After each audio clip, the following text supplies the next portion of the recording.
Okay, so hold it like. No, this is heavy. I know it's low key kind of a workout. This is a workout. It is a workout, and my bicep is still really sore from when I went to Army the other day. I still need to go. Wait, you've never been? No. Okay, I honestly like lived in fear of it for I don't know how long it's been around, but ever since I heard about it, I was like, no, it's fine. Like I have my routine. Never really went. Then there was like some cycling event there, and it was so scary and so culty that I hear it is a cult. I ran away and I never came back. But then I met the founder at this event, and he was like low key kind of like selling me on it, and I was like, maybe you're right, and I shouldn't be such a pussy about it. I hate using that word, but whatever. Here we are. We're being organic. We're being raw. We're being real. We're doing all the things. And then I went in for the boot camp. Oh God. Because silly me, I was like, oh, I'm in such good like strength shape, not cardio shape, but like a boot camp I can handle. I can lift weights. Like that's what I do. And it was maybe the hardest thing I've ever done in my entire life. Like actually. Oh my God. Actually the hardest thing ever. It's like playing tennis, but your racket weighs like 40 pounds. And you're like doing jump squats with like 2 giant dumbbells, like jumping, doing all these reps, like heavy weight. And the girls in there are jacked and the guys in there are jacked. And you're jacked. No, but like you think I am. But then go to this class and you're actually going to think I'm like the puniest, like weakest person ever, I swear. Oh my God. Yeah. It's always like that when you go to a new class. I feel like you feel so awkward and everyone else does it so often. So even if like you don't know what you're doing, they are like really, really with it. You could be the strongest, you could be like the most agile person, but like if you haven't done the workout yet, you feel like off. And even like, I don't know, I would do Soul Cycle every day, and I kind of started to feel like it wasn't a workout for me anymore when I was doing it so much, because it's like muscle memory. Your body gets used to it and then you stop seeing the effects. So that's why I think it's so good to try different workouts too. Honestly, yeah. And I thought I was so in shape. I was like, I can do a push-up. Like it's so humbling. And you go into these like, not to shit on it, because I'm an Equinox member. And those are like the main workouts that I do. So I go into these Pilates classes and they're pretty chill. You know, they're like not easy, but they're not crazy. And it's like, if you can do a push-up, that's impressive, you know? Yeah. So like me being able to do a few push-ups, I'm like, okay, well, I'm like the star of this class. And then you go into Army and it's like, you're expected to be able to do a push-up and then like lift like a 15-pound weight up and then touch your toes and then like repeat it like 17,000 times, you know. That's ridiculous. Insane. I know, but it's so good for you and it's so humbling. And I feel like I just have to do more stuff that I suck at because it's good for you. You know? That's what I think is so important. Like more people need to get out of their comfort zones and try new things. And I feel like life gets boring when you keep doing the same things again and again. Mm-hmm. So it's like kind of finding the balance between like routine obviously keeps you sane, but like also stepping out of your comfort zone and trying new things. That's a good point, honestly. You've stepped out of your comfort zone a lot. Oh yeah, I'm scary. No, I love it. But also, TBH, like, I didn't even know you that long before you started like doing all these insane things. And I bet you like you already were doing cool shit before I met you, but it's like I met you a year ago and then within a few months you like started 2 companies and are like popping off on social media and doing like bringing all these girls together, creating community, having events, like working with brands. Like you're doing all that and it looks like it took you 2 seconds. And I'm like, how do I honestly give me like what you're having? Oh, stop. I honestly no, seriously think it's just being you and being transparent. Like I keep telling people this. Like I was on a podcast earlier this week with a Bama Rush person, and Bama Rush person, like she was is like in charge of Bama Rush. She's the main, I guess she like helps people get into their sororities for a living. Like she's a recruitment coach. She's like the first ever recruitment coach. Wait, they're recruitment coaches? Yeah. Like they're coaches that you hire to help you get in a sorority. No way. Okay, I've heard of like, did you have like a college coach or like one of those people that helps you? Like ACTs and stuff? I feel like I don't know if this is specific to like the New York City prep school vibe, but people, like not everyone obviously, but sometimes you'd like hire a person to help you get into college, like help you write your essay, help you submit Oh, your of course. I feel applications. like that's so normal, honestly. I don't know, I but have it's so like much some respect of for people these that people don't. are so expensive. Like it's like it. Oh, it's There's a range. Like ridiculous. I've heard of a person who's $75,000. Yeah, I didn't use that person, but I've heard of, and I know of That people is who have insane. used somebody who's $75,000 to help you write your personal statement, help you write your applications, like assist the whole process, help you prep for interviews, which is so wildly insane. I mean, I sort of get it if Honestly, like it's a you, good way to make money such a good way to make because money, kids don't especially know anything, and the kids parents don't don't know want to teach them. They're anything. not going to listen to their Parents parents. either don't know or don't have time to teach them. They don't have like necessarily the connections all the time too, and it's so competitive. Like it's even more and more competitive every year to get into every single school. It makes me literally want. I can't. I feel so bad for like the kids going through it right now. I know. It's actually insane to think about. Like, especially I think like Scary. social media too has made it even crazier. Like feeling like people at the best schools, like this is what their life looks like, and you're not really seeing the people struggling as much as the people like succeeding, which is like why I love you as a creator and like why um I think is why I've been growing is because I show the bad too. And it's kind of scary, but honestly, like it's part of your journey and I think it's easier to share it all. Obviously, like we grew up with like the best being perfect, like seeing no flaws, having no flaws, all that stuff. But like now I think people realize how unrealistic it is. Not only does it set abnormal expectations, but it makes everyone feel worse. And it's like, then you feel like you need to be that person all the time and it's not realistic for even you as a creator or you as the person like behind it. So I don't know. I think showing all of it. But then I remember like one time I was not depressed, but I was like in my field one day and my aunt texted me or and was like, "Are you okay? Like, is everything okay?" I was like, "What? Yeah." Like, I feel like everyone has bad days, but like because we're so not used to sharing it online, it's almost like, is she good? But I think the more we keep it in, like the more we don't talk about these things and the more um we're kind of forced to be a certain way or look a certain way or feel whatever it is, the less we get to know ourselves. And honestly, I was in corporate before I met you, and I think I met you like, And while also for a little bit. yeah, Yeah, I think you worked corporate for like a little bit for like 2 years before post we met. grad. Yeah. Yeah. And then it's like we just hit it off because I Mm-hmm. look up to you in so many ways and like it's so hard to find genuine creator friends and just genuine friends in general who like actually support you and want to see you succeed. Like I feel like I come here sometimes and just spew to you and you just hear it all and take it all in and like love me. And there's friends where I'm like, shit, do I have to feel bad now? Like I feel like you know how much I care about you and like you're just such a caring person that like you know if you need anything I'm here too, but like I don't have to worry about how to act in front of you or like Oh, how to be or what to say. Like you're I literally just welcome on this podcast whenever, by all right, I'll see you tomorrow. the See you again tomorrow. way. That's so sweet, and I'm like back at ya. No, No, I love you. it's like so cute, and I want to give you credit though because I will say I think I'm a good friend and a good person.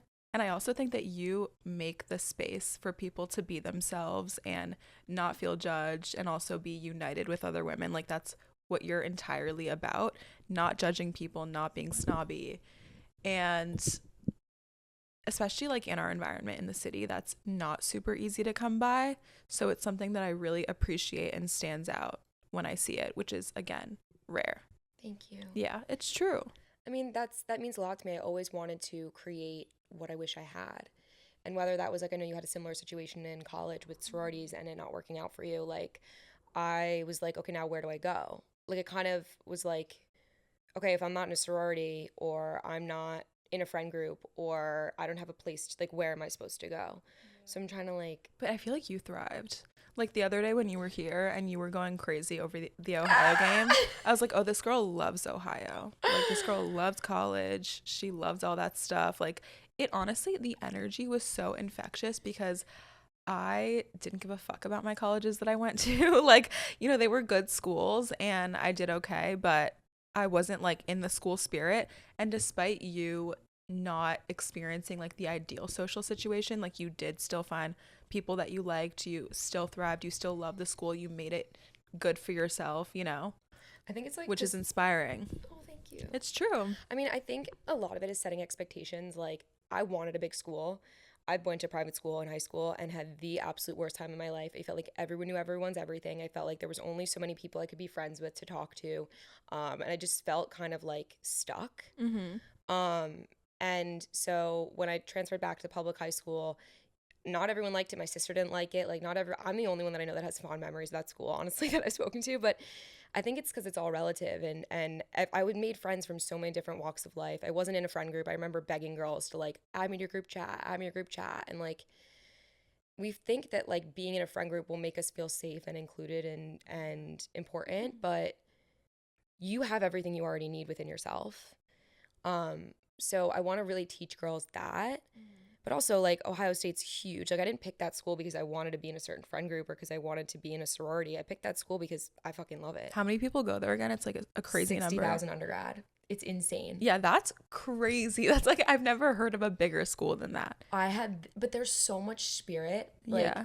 in the city of Columbus, no one even knows because it's like Ohio. Like, I was supposed to go to U Miami. That was where my dad went. I got money to go there. And I was like, I visited Ohio. My mom went. I was like, why do I want to go to Ohio? Like, that's farmland. Like, what's there? Is it literally farmland? I've never been to Ohio. Wait, it's so nice. Everything is so clean. Yeah, you're obsessed with Ohio. The You should food is honestly be like the ambassador to Ohio. No, I almost was a tour guide for Ohio State. But then I was like, I will fall That's if I so walk cute. backwards. Wait, that's really funny. But I loved it. Like, just the energy of like a Big Ten school and like being surrounded by like so many people who are just cheering for the same things as you that you don't even know. And maybe that's why I love it. It's like a, not a cult, but like a massive, massive, I guess, support system. And I'm even in the on the subway wearing my Ohio State sweatshirt, and someone's like OH, and I'm like, I know. It's just so like, cute. this feels like someone gets it, and it's such a safe place there. Like, everyone's so kind, the food is so fresh, everything's so affordable. Like, the quality of life is just not what it is here. But Wow. if you can make it here, you can make it anywhere. Wow. Damn. And you, like, with your sorority situation, you got blacklisted. And it was over a guy, right? Or something like that? Yeah, I was dating an older guy when I got there. And my mom was like, don't do that. But I was like, fuck you, mom. Don't tell me what to do. Like, fuck you, mom. Like, this is my college experience. Like, you don't know everything. And, like, a lot of it is, I feel like when you graduate high school, like, you feel like you're on top of the world. And I did not feel that way. Oh, really? I was like, I can do anything. I'm going to school that I love. I was not. Like, wait, but also I thought, okay, because this is what confuses me about you. You're like sick, right? Like you're. Stop that. No. I'm not trying to like kiss your ass, but like you're awesome. You do a lot of cool stuff. You have a lot of friends. You thrived in college. You love college. You felt like you were on top of the world at the end of high school. Yet you still talk about how high school was really hard for you. College was really hard for you. You know, there are certain things probably now that you struggle with too. And it's awesome because like you're open about all of it while simultaneously crushing it. So you're like relatable to people. that means so much to me. And it also shows it's being like me. Like, yeah. I don't know how to be anything else. It just like shows though that you can simultaneously go through hard things and also be like thriving at the same time. Like you can overcome stuff and be really strong and like get through it and be genuine about it. Thank you. That means so much. But I also It's think, true. like, that's so much of what life is. Like, nothing's ever perfect. Yeah. Like, there's not no black or such white. thing as a perfect event. There's no such thing as a perfect post. There's no such thing. Like, people think that, like, it has to be perfect before you get it out there to make it look like whatever you want it to be. But, like, that drives you crazy. And I think it'll get you in your head and you'll get, like, overthinking and whatever it is. So I just put it out there.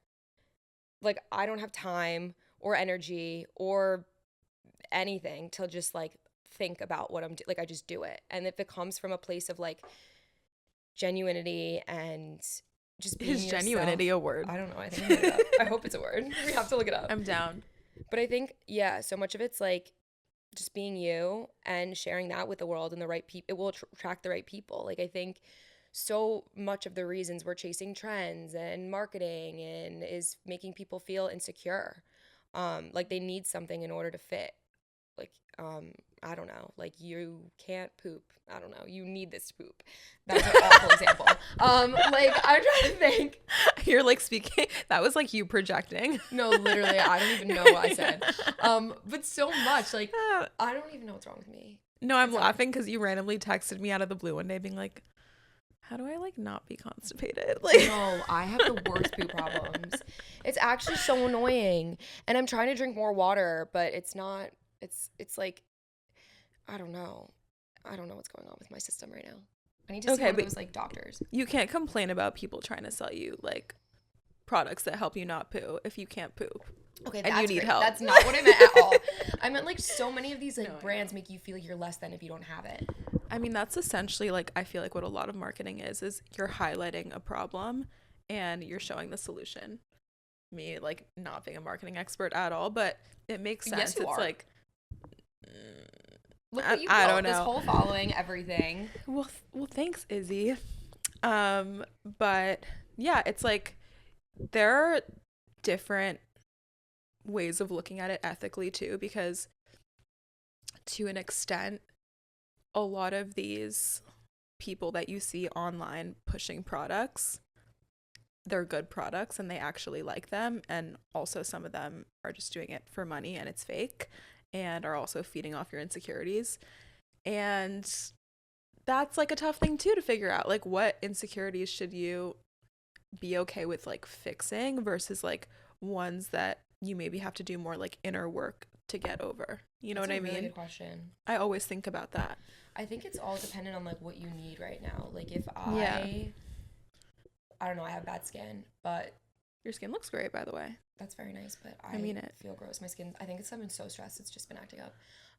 But that's something that I don't have the time to think about. I'm not gonna go through a round of Accutane right now and figure it out, go to the dermatologist and stress about it when I can just like wash my face or put on makeup or use products that will better my skin.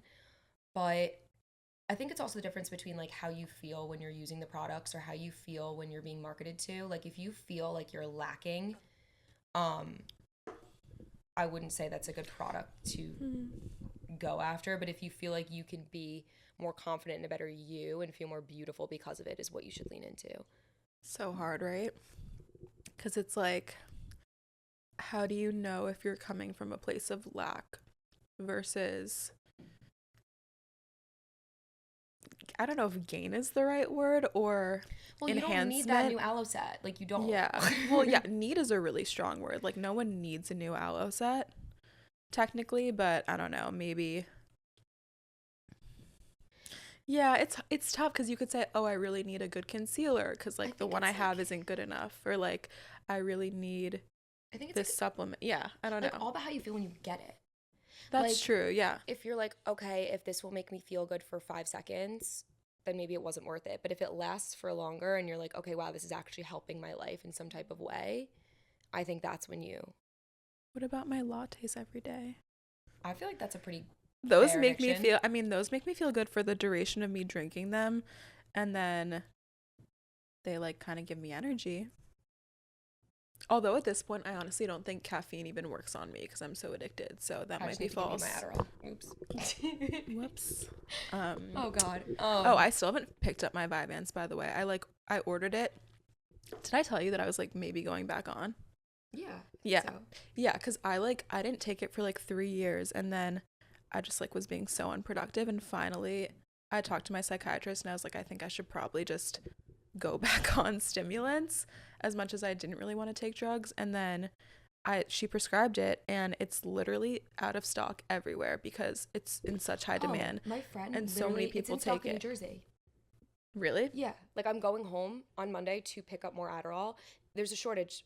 My friend Sophia. Yeah. I don't even know whatever I'll just say. Whatever, you can believe it.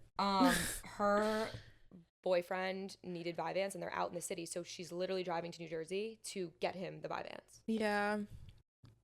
My pharmacy's sick. They're amazing. Shout out Edgewood Pharmacy. They always have everything. There's like one uptown that I'm supposed to pick mine up from, but they keep there's like a 10-day window, and I keep being too lazy to go uptown to get it, and they keep like having to send it back and then re-prescribe it again, which is so dumb. Do you want me to get it for you? You're so funny. That's Can I even do that? No, it's on the east side. I don't think you can though. I tried to have my sister do it and they were like, you need an ID. They're like strict about it these days, which I get because like Yeah, anyone could pick up anyone's. anyone could just pick up anyone's medication and then you could like abuse it, I guess, which technically I think if you aren't prescribed a drug and you take it and it's like not over the counter, it's technically abusing it. I think there's so many I things would that think. just could be taken. So many things. Yeah. DoorDashes, Uber Eats. Oh, like, taken like things, stolen. like, yeah, like can all my easily get packages could be taken. stolen. I even think like Yeah. suitcases in the roundabout. Like, why does no one take those? That's like a crazy thing that honestly I've never understood is like why they haven't figured out A how to system. prevent that. Because people's luggage gets stolen, like knock on freaking wood. That's never happened to me before, but I've heard so many stories. There should be like some weird, I don't know, like you would think technology would be advanced enough at this point in time to prevent that. I don't really get it. Like, we're making It's odd. dinosaurs. Like, we're recreating the genome and the DNA, and yet we can't figure out how to get people to not steal one another's luggage. I am not a tech expert, but I feel like somehow blockchain should get involved. I don't even know what that is. Literally, me neither. I'm like, blockchain.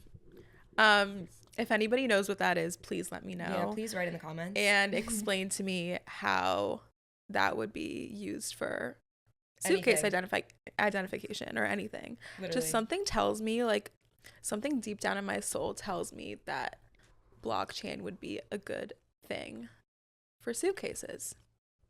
Even though I don't know what that is. But isn't blockchain, like, not physical? Yes. I don't know.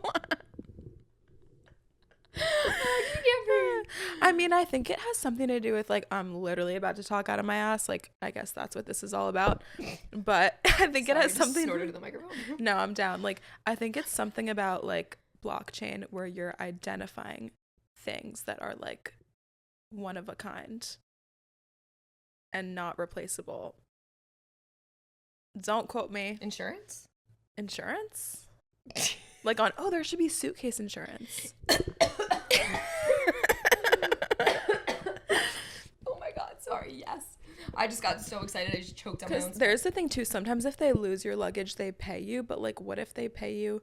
I think a lot of the times they're paying you less than like the value of the stuff that was in there. Yeah, and then you have to like try to remember everything you packed. Like, I just throw everything in my bag. I don't know what I pack. I don't know. I should start planning my outfits before I go on trips, but then I feel like there's so many factors that tie in. Like, what if it rains, or what if you don't feel like wearing that, or you ate too much the next day and you feel like bloated in that outfit? So I just throw everything in my suitcase, hope for the best. No, I think part of why I don't shop, we were just talking about this, how you have a shopping problem, shopping too much, and I have a shopping problem of shopping too little. Because So we should hang out more. maybe we should like do a trade, meaning like you give me your clothes and I just give you like a hug. That honestly sounds great. I'll give you what I can like to provide. appreciate what I have. I'll give you what I can. But it's like, I feel like when you do, I'm always complaining about not having enough clothes, but I secretly don't want to have that many clothes because if I did, I would never be able to make a single decision and ever be able to leave my house ever again. Because it's like every day when you get dressed for the day, like you have to decide what to wear. You know? Yeah. And the process of putting an outfit together already takes me so long that if I had like 10 times as many clothes, how would I ever function? No, You I know? get that. Like, I know people that like literally make me wait maybe an hour because they changed their outfit like maybe a million times. I feel like you do that. Okay. Yeah, I know people do that. But like, I have friends that are worse than me. But honestly, I don't know. I've also done that. I do change my outfit a lot, but that's because like I don't go out. Like, I literally sit in my sweatpants or workout clothes or pajamas all day, and then when I finally have the chance to potentially get my outfit photographed and leave and be seen, I'm like, what do I wear? What do people want to view me in? Yeah, I have no idea. Also, I've seen these TikToks of people that are like filming myself wearing the outfit so I know what I look like to another person. Have you seen those? Yeah, I haven't seen this in a while. I've never done that in my life. Like, I feel like that would fuck me up in the head. by the way, watching these episodes back has already fucked me up because I'm just like, I've never watched myself like without taking a selfie video, you know, or like taking like a workout video. I've never watched myself just like be talking and interacting. Wait, yeah, You but know? obviously it's something new you have to get used to, but I feel like that's It's so going back to taking yourself out of your comfort zone. I know. But then I'm watching and I'm like low key a little awkward. Like Stop. That's what makes you you, and I love you, and everyone loves you that's for what it, makes and me that's me what... as being awkward. Thanks. No, I mean, like, you're not... How do I say this even nicely? Like, I think How do I not... say this not in a bitchy I way? feel like there's a way to be, like, you're cute awkward. Like, it's like you're cute, all the things. Like, you don't have social problems. Is that awful? I would like to think that I don't. I've had like moments in my life where I feel like I do have social problems. Okay, now take a step back. I think we all Okay. have some type of social Yeah, problems. yeah. Like, Yeah. I think it's impossible to not either have anxiety, depression, ADHD, something of the sort that makes it hard to just like function. I've met people who don't, and it's like really scary, honestly. Really scary. I would love to meet those people. I don't recommend it. Oh, Yeah. so It's being like weird is cool. It's a little terrifying.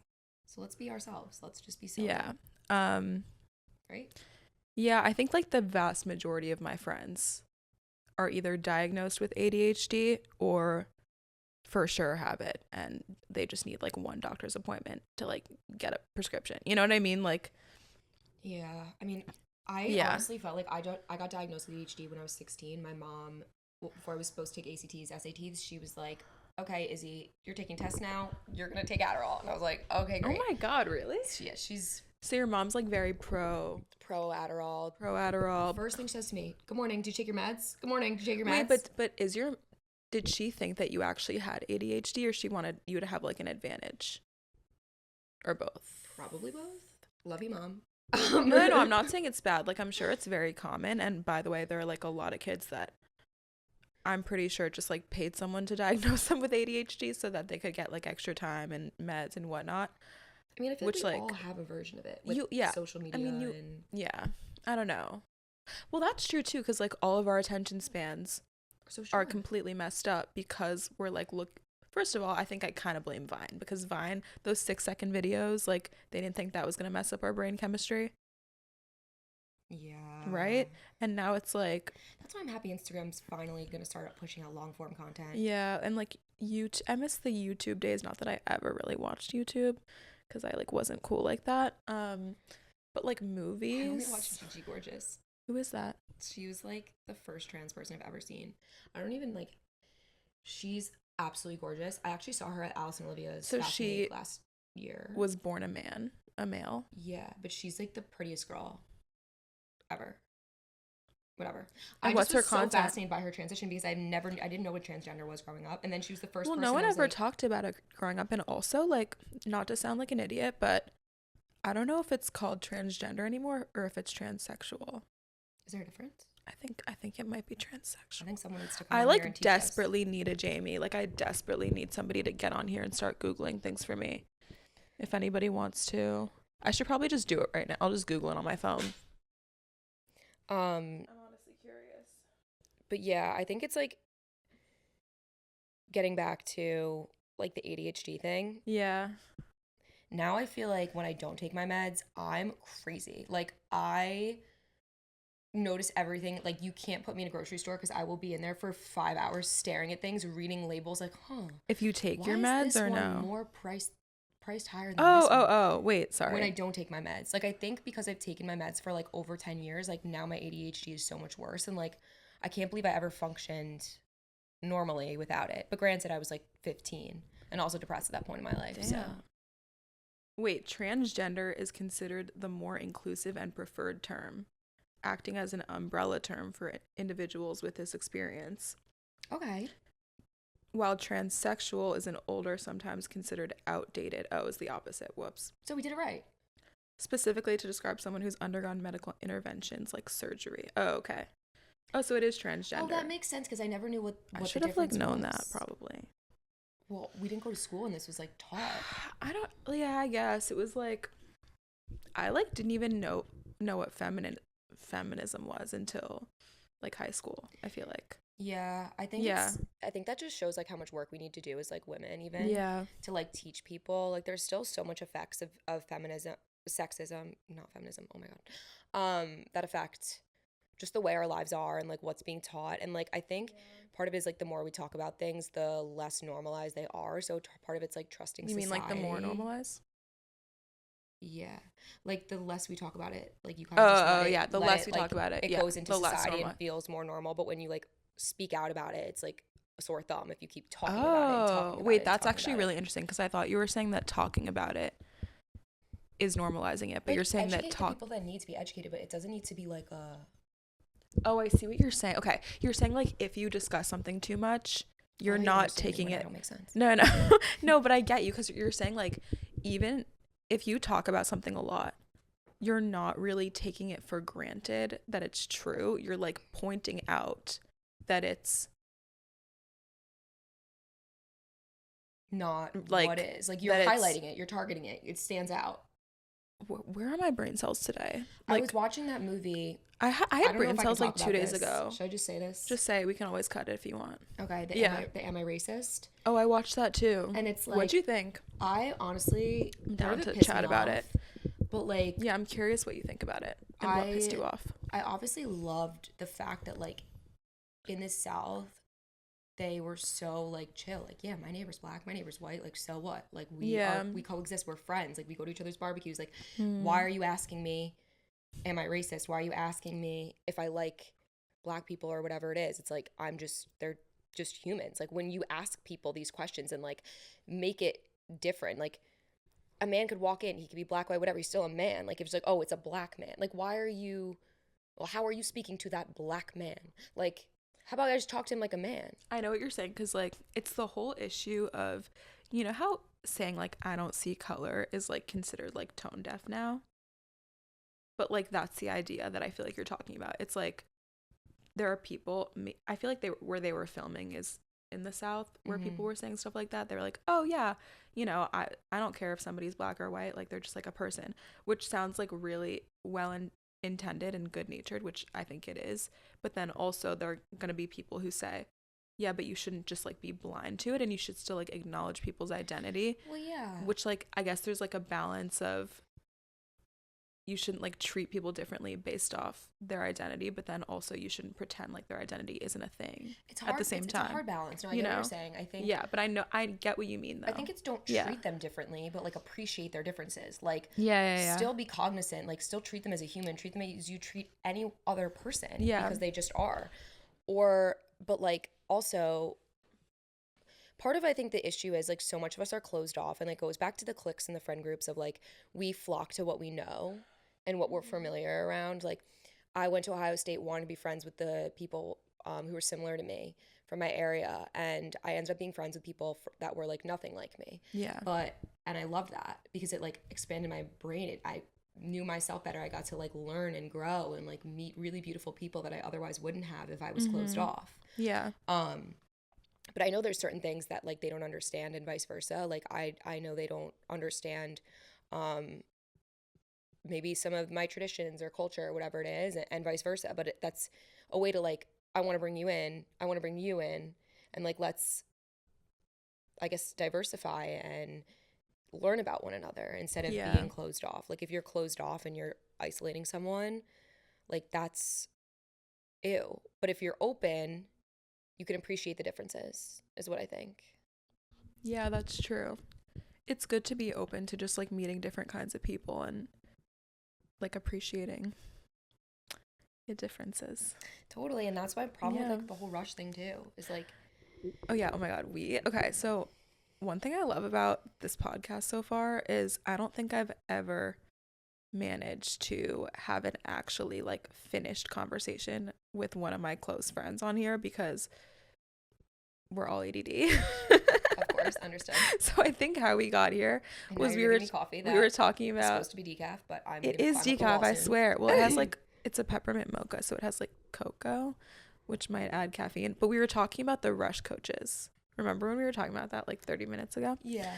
Why did we talk about that again? Because Rush? I just went on a podcast. You went on a podcast. Yeah. How was that?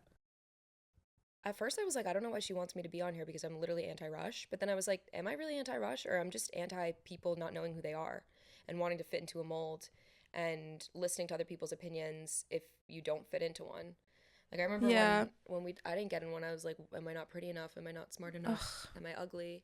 And I had a mom DM me yesterday, and she was like, my daughters just went through Rush at Ohio State. They're twins, didn't work out for them or whatever, but now they're so depressed. And they're like, am I pretty? Am I worthy? Ugh, Am I bro. ugly? Like, why do they hate me? And I'm like, my heart goes out to them. I'm like, you are beautiful. It's such a hard thing, right? Like, how did you feel when? Well, you said that you were dating an older guy because you were like, fuck it, and then somehow that got in the way of you getting into a sorority, right? I mean, it should have only gotten in the way of one of them because his ex was in Pi Phi, but it ended up getting in the way of all the ones I wanted.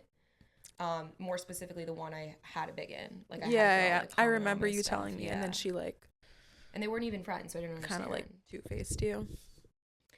Yeah, she would comment on all my stuff, Yeah. and then found out she dropped me. Yeah, that's like one of the scarier things is, I mean, Rush didn't work out for me either, and I think honestly it was a blessing in disguise, or like now it's the blessing isn't really disguised anymore, but at the time it sucked. And I remember feeling like I was getting along with all these girls, and even them saying like, "Oh, you're so cool, like we love you, you're amazing," during Rush, and then just like getting dropped like the next It's day. kind of traumatizing. I feel like it messes with the psyche of like an 18, 19-year-old, you know, a little bit And at it fucks least. you up because you're like, now do I trust Yeah. these girls? Any girl could be nice to me and turn on me. And it makes Yeah. you more out for yourself. It makes you more selfish, makes you more protected, and makes you less Yeah. vulnerable, less open, less willing to give and share. And like, it's honestly really fucked up. It's true. I think it did kind of give me like some trust issues a little bit because it's just like I couldn't tell if those girls were being honest with me and they just like they didn't have enough say in the matter, or if like they were just being fake, you know? And then I knew people who I was friends with who kind of made it seem like I would get in. And then they were like, "Oh, sorry, like it's kind of like a numbers game." And I was like, "Okay, well, I guess I'll never know what happened on the other side." But in the moment, because I specifically didn't get into any, like I didn't get into a single sorority at all. So I was like, okay, so like thousands, like because they're like what 250 girls for each one or something, at least at Vanderbilt. I was like, okay, so like thousands of girls rejected me. That's what it feels like, you know? Honestly, yeah, especially, and it Yeah. even hurts when it's hard not to compete and It's like a compare mass with other rejection. girls because Yeah, it's tough. And then they like accept your friends and you're like, oh, so am I weird? Like, do people not like me? are You they know? cooler than me? Are they Yeah, not yeah, good yeah. enough? Like, and then there's the girls who, like, I remember went out. Like, obviously, you're not supposed to go out in between rush, Oh like, yeah. rounds. Yeah, I forgot about that. And they went out and they got really fucked up and, like, I think they took, like, Xanax or whatever it Mhm. was. And I remember, like, went to the frats too and they still got in and I didn't. And I remember that hurt Yeah, cuz really they broke bad. the rules and I didn't break any rules either. And I was like I was really nice, and I honestly I was so like optimistic about it and excited. I was just like, "Oh, these are all cool people that I want to like get to know and chat with." 'Cause that's what it's supposed to be I was like. so like I'm just like cute little Alexa. Like Aw. I was like, "Oh my God, it's a sunny day and I'm going to talk to all these like cool girls." And then Because that's what society makes and us think it I thought is. I had fun too. I was like, "Oh my God, Rush is so fun. I'm just like socializing all day." And then You're so then cute. no, I was like really naive about it, to be honest. And then I actually got cut from everything and I was like, "Wait, what?" Like it was like I think way too naive. I don't know, maybe It's a reality check. nobody like warned me about it cuz no one in my family's ever been in a sorority, so like I wasn't familiar with the culture. Yeah. But I was like, "Whoa. What?" It was opposite for Like me. My what mom like happened? loves her Yeah, yeah, sorority cuz sisters. yeah, Like my yeah. aunts love them. All my friends. Like obviously, I Yeah. think it's the pipeline of like you go to these schools and feel Uh-huh. like in order to fit in. I think it's the same girls that feel like they need clicks. The same girls that feel like they need to be labeled as something. And I was reading this book, and it's like, why do we always need to put people in categories?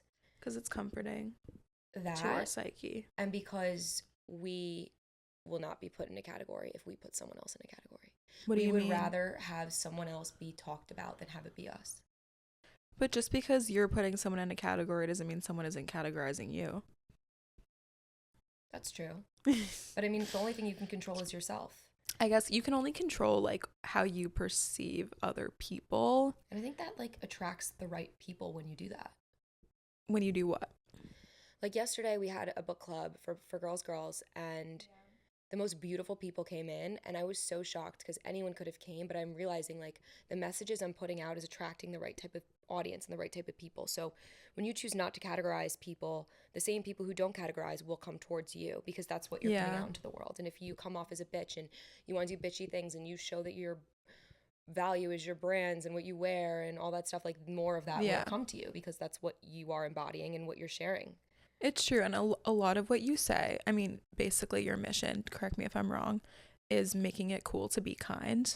And I think that's so beautiful and awesome. And it also makes me wonder, like, okay, there's such a story behind this. Like, in what areas of your life have you experienced it being cool to be unkind? And like, Every how day. was that cool? Who made it cool? What did it look like? You know? I don't think it's I think it's a lot of different things and it shows up in a lot of different ways. I think from a young age we grew up watching these movies where the cool girl is the bitch.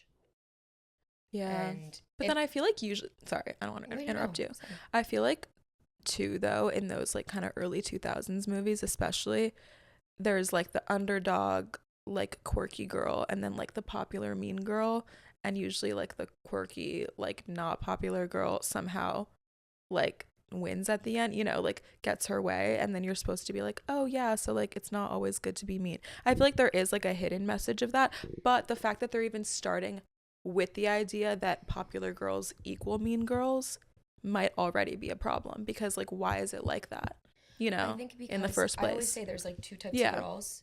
And granted, these girls are what, 12, 15, like so Yeah, young. they're so young. I'm They thinking of don't like know Lizzie anything. McGuire, you They're know. like they just go to school every day and that's their survival Yeah, mentality. That's their yeah, world. They're like, I need to fit in. I want to make friends. I want to do well and do what I'm told and get to the next step. And maybe there's a passion I want to go after, whatever it is. I'm just living my life and figuring it out.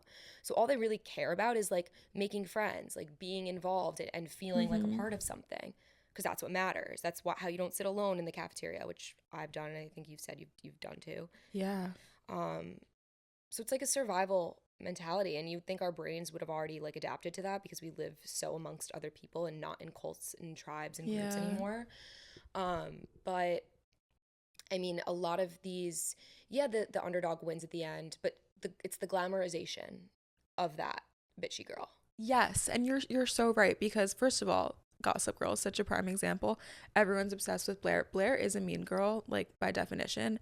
And also she's like iconic and cool, and that's mainly because she's assertive, she's powerful, she's beautiful, she's stylish. Like she's all these glamorous adjectives at the same time as being a bitch pretty much. So Mm-hmm. it's like, and I think there's a lot of that in TV, you know. So And that why do we think? and that Why is that? perpetuated real Yeah. life. Yeah. I mean, it goes back to sexism in society. So Yeah. our logo for girls is a queen bee, and the original meaning of a queen bee is a male is a woman who's trailblazing in a male dominated industry. And then because spots were limited, women got competitive and they got catty. And I think it starts with like us fighting for suffrage and not having rights. Yeah. And there's one crown prized woman in the room. Like there can't be more than one female winner. Yeah, and then the movies kind of perpetuated that narrative. And it comes with girls feeling insecure and being desperate to fit in. And they think that can do that with their wealth, with the brands they go near, whatever. Like, we are taught that, like, so much of our value is if we're dating the hottest guy in school, or if we have if we have brands or whatever it is. I hope it was picking up my voice this entire It time. is, it is, it is. Okay. If we have what we're wearing, what we look like how much money we have, what our parents do, like that is what we're taught our worth is, and it's awful. So I always say, like, there's two girls and they're both insecure. One side of it is there's the bitchy Regina Georges, and Right. she We've talked about is this. insecure because she thinks her worth is what she looks like and the money she has and the brands and who she hooks up with and whatever. And then there's the girls who don't yet know themselves either and have given her all this power because they see the glamour of it, but in reality, like, they also just are figuring themselves out. And it's like, how do we bridge the gap between those girls? That's so true. It's like them, like Maddie knew who she was from a very young age. Like, you know, from Euphoria. You know, have you watched that? Yeah. You know what I'm talking about. Yeah. So it's like these girls who are very sure of themselves and very confident. And I think those are actually really good things to promote. And a lot of it comes with like, it's specifically grouped with narcissism in a lot of these characters. And that's not a good thing to exemplify. And it's glamorized. And then you end up with like a whole generation or multiple generations of women wanting to grow up to be these like narcissistic yet confident and glamorous characters. And so why can't we have the same positive values, like being, you know, having self-worth, being assertive, speaking out, and also having a good character? Like it's rarer to see that. Totally. You know, and I feel like in some ways it's almost because it's harder to, It doesn't sell. it doesn't sell. Why doesn't it sell? Because it goes back to the scarcity mindset that has been ingrained in our parents and our parents' parents and our parents' parents' parents. Like, that's what marketing sells, is like making you feel like you're lacking and you need something. But it's like, what if we, I think, at least from the people I'm surrounding myself with and that I'm meeting, it's like they're sick of it too. Like, I don't want to buy something because I feel like I can't be whole without it. I want to buy something because it makes me feel even wholer, even more beautiful, but I know I can live without it. But I know it adds value to my life. What do you think is a way? Because I would consider you to be a marketing expert. You have your social media marketing company and you have marketed Girls and yourself very effectively. Yeah. What do you think is a strategy to market products or anything that is like more ethical or well intended in the sense that it makes you feel good about yourself versus like lacking? I think it's all about intention. I think if you're starting a brand to make money, don't start that brand. I think if you are starting a brand because you want to share your experience and your story and your humanity with other humans, that's a successful brand, because at the end of the day, you don't even care if you make money. You just want to connect with other people.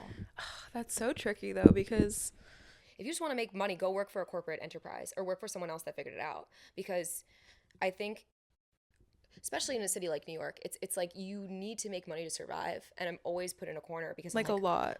I need to make money, but I don't want to take advantage of anyone, and I want to just be true to who I am. Yeah. So it's like being able to like pitch myself, get brand deals, still being genuine, but it's very, very uncomfortable because it's like, what do I choose? And neither are bad people, but it's like, what do you want to do? I think in order to have a successful brand, at least from my perspective and watching girls grow and my clients and my personal brand, it's like, do it for the right reasons. I always say, like, everyone has something unique to offer the world. And when you hone in and share that instead of following the trend or following what's cool, you will be constantly chasing it for the rest of your life and you're never going to get it. So once you be you, Yeah. the right people will come to you and find you and love you for that. You're so good at that. Like, you're seriously so good at it. Honestly. But like, everyone can be, like, it's just as simple as being you and getting to know yourself. It's like journaling or like, I don't know, going to therapy and learning about who you are and how to share that. I mean, that's why I applaud you so much. Is like, so much of what you do is sharing all different parts of your life and who you are, and like your relationship with Jake, and then trying funny content, and then doing food content, but also being workout. Like, I really think you cover all the bases, and like, similar to what we said, being placed in a category, we're told in order to succeed, we need a niche. We need to be doing one Man, thing. it's so hard. I've definitely talked about it on here too. And thank you for the compliments. But I think sometimes what I feel inspired by isn't the same as what sells. And like you said, if you're doing something just for the money, it's harder to sustain because you're I think Joe Rogan, or I've heard him call it audience capture, where it's like you cater just to your audience and not to what you actually care about putting out or talking about. Why is that fulfilling? Exactly. Like, it's some people, I feel like, weirdly enough, they either have the discipline to just go full force at something whether they like it or not, and just because it does well, or they continuously find inspiration or new ways to feel passionate about the same thing that they've been doing forever, and that's how they grow. And so it's, I don't know, it's just something that I've been thinking about because, like you said, I've tried different kinds of content. I like sharing different parts of my life. I like being creative. I don't like sticking to one specific thing all the time. But also, there is something cool about sticking to one thing and continuing to go deeper and deeper with that thing. And When just does like, that thing stop? that's what I wonder too. Because, like, right now, when I look at you and your brand, I immediately think bringing women together. Like, those are like, that's the first thing that comes to mind. Izzi, bringing women together, uniting women, teaching women that you don't have to compete or compare, like you always say. You can be friends, you can support each other, you can attract great people into your life. And that's like so worthwhile and awesome. And you also, maybe you've been working on it for like what, 6 months, which is crazy to think about because you've accomplished like an insane amount. But do you ever think that there will be a time when you're like, okay, like we get it, like I have enough friends, like I don't really care about this anymore? Or do you think that this is like something that will just keep feeding you like forever? I think, okay, so You I know, don't know if I'll be doing. that's a hard question. No, Sorry. no, I think about it a Yeah. lot. Like, I don't know if I'll be Yeah. doing girls in when I'm 50 years old, but I do want to connect with people and learn something new. And I think it's like quality over quantity. Like, just because you are nice to someone, you know their name and you care about them, doesn't mean you need to let them in your circle and like be their friend all the time. Like, it's hard to have a lot of really close friends, but I think that what we need to learn as a society is like there's a difference between just being kind to someone and caring about them and like actually bringing them in and telling them your secrets and feeling so close and trusting them. Like, there's a difference, and people don't want to do that. People think that if you're nice to someone, if you smile at them, like, oh my god, now they need to be your best friend and you don't have time or room or energy. Like they're too self-protective and yeah, they're just not like open be enough. human. So interesting. I wonder why. I get the whole like protecting your energy thing, Yeah. but I think there is like an extent where it's too much. I mean, I think it's day by day. Yeah. And I tell myself that with everything. It's kind of been the answer to like everything I'm going through right now is like Yeah. step by step, day by day. You don't need Yeah. to know everything. You never know. Anything could happen at any moment. And you know you've had experiences where like one email's changed your week or like Yeah, literally. one DM. Like, you really just got to keep being you, and the right opportunities will come at any time. You just can't give up. And like it's like every other day. One day I'm like, shoot, this is so tough. This is so whatever, because you are a founder as well. Like, you founded your profile. You're starting this podcast. Like, every day there's either an opportunity or maybe not an opportunity, or even in just everyday life. But I think it's important to appreciate the highs, to appreciate the lows, because back to what you said before, like, what's the balance between money and fulfillment? And I think it's lonely at the top. And I think everyone says that there's rich people that have it all, but they feel unfulfilled. Why do you think that is?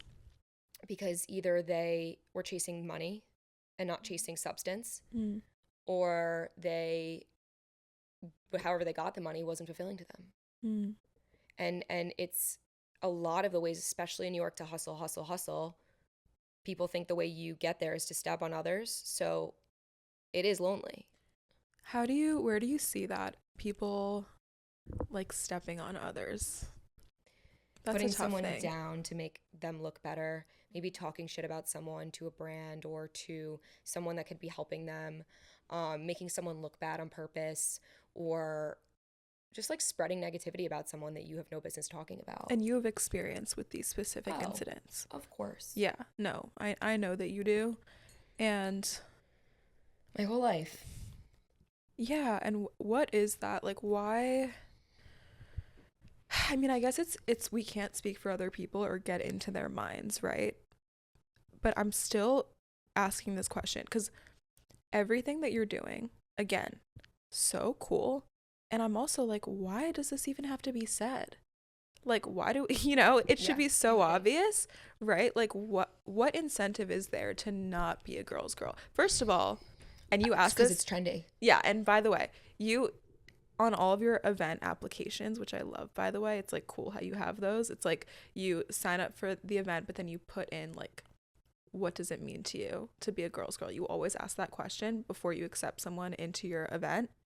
And I always say Izzy Friedman because you're just like the ultimate girl's girl. Oh, stop. It's true, but I want to hear from Izzy Friedman herself, like what your answer to that is as somebody who founded the Girls Club. I feel like this is a loaded question. Yeah, I like know. 8 questions in between. I know. Now I'm like blanking on the first thing you said, so I'll just answer the last one. What is a girl's girl? That's like my question. We do that because I want people to come for the right reasons. Yeah. And I think before reasons people want to be intimidating or be a bitch is because it's trendy, because it makes you look cool, because it makes you think people want to be like you and you're untouchable, and that's how you gain confidence, is by being hard to touch, hard to look, hard to get. Like unapproachable. Yeah. Unattainable, unapproachable, walls up, cold. That vibe is what you're thinking. Not like necessarily outwardly being bitchy to people. Like sometimes, yes. Well, it's both. But it's, yeah. But are you thinking more? Because I think sometimes this aura of being not that nice of a girl can come out in different ways.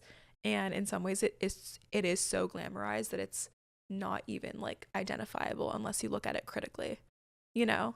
It's like there are girls who, it's not that they're mean or bad people, but they are closing themselves off to other women or relationships or opportunities because they're protecting themselves so hard that they end up accidentally like not being a girl's girl. Well, how do you Does heal that from resonate? That's why I said there's 2 types of girls, and I want to give them both confidence. Yeah, because it's like I feel like the point isn't even, I don't think your point is to demonize the mean girl. I think your point is to help heal the mean girl too. You know? She has to want to be healed. She has to want to be healed. That's true. You can't help somebody who doesn't want to be helped. Help them be healed by taking the power back. Yeah. In telling these girls at the other end of the spectrum that you have a power, why don't you give it to yourself or give it to people who deserve it, and not give it to this person who won't share it back with you? Like, why are we as humans giving the power to this person? Why are we giving her the time of day? Why are we allowing her to talk like this? Why are we allowing her to get away with these things? Yeah, so it's like, why are maybe some insecure people giving power and influence and like relying their self-worth on people who don't deserve to have that power and influence, and they don't know who else to give it to. Yeah, and so there's that, but then also the people who do have it, if they're not the most friendly people, what's their incentive to stop being like that? If they're already like, do you mean to stop being I mean, Regina had to get hit by a bus, but I think like you know what I mean? It's like, but you think about, you know, maybe we're kind of thinking about the stereotypical popular mean girl, right?